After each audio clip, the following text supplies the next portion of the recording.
In this lesson, we're going to look at another means of prematurely transferring control in a while loop, and this time we're going to look at the break statement, which will cause a loop to terminate when the break statement is encountered. First, let's look at the general form of the break before we look at a specific example. So we have our while loop with a relational expression. Then we have a series of statements.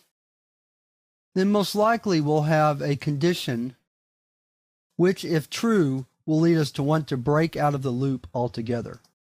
So we'll display it like that.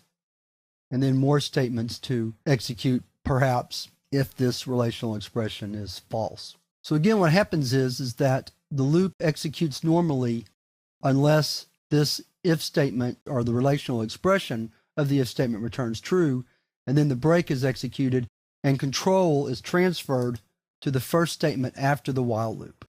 So we can put as a comment, break transfers control to here. And that's unlike the continue statement, which will send the control back to the top of the loop. Break takes you completely out of the loop. So let's look at a more specific example. We'll call this program break.py. What we're going to do is we're going to write the averaging program we wrote earlier. We're not going to worry about grades so much this time. We're just going to average some numbers. So I'll put a variable there, though I don't really need it this time. We'll set a total up. We'll set up an average.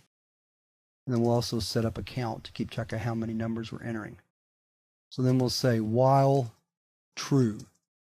What's going to happen now is this loop is going to run continuously unless a sentinel value is entered, in which case we will then use break to stop the loop. So let's take a look at how that's going to work. So we prompt the user to enter a number. We'll get it in using raw input and convert it to float, so we can have floating point numbers if we choose to. Then we're going to say if number is equal to -1, break. Otherwise, add it to the total and increment the count by 1.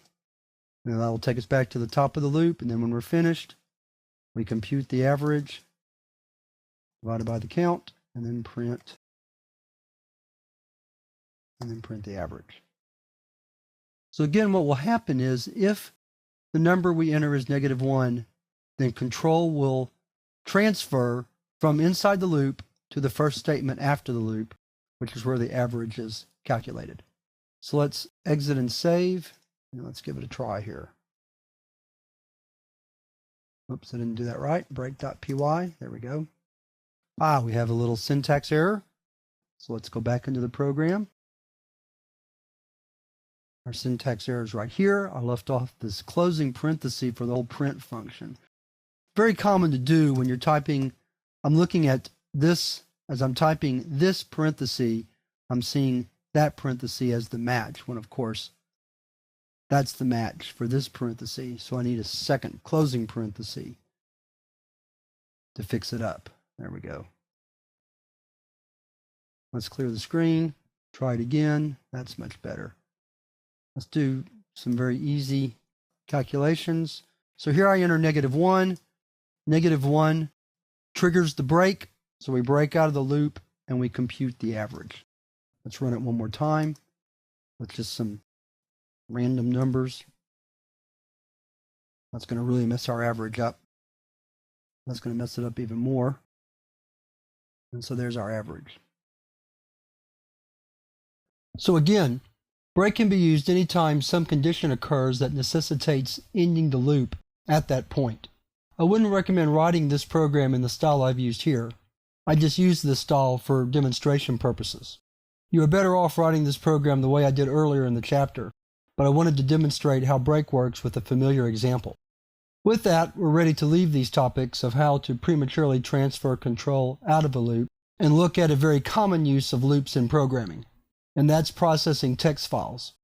And we'll cover working with text files in the next 2 lessons.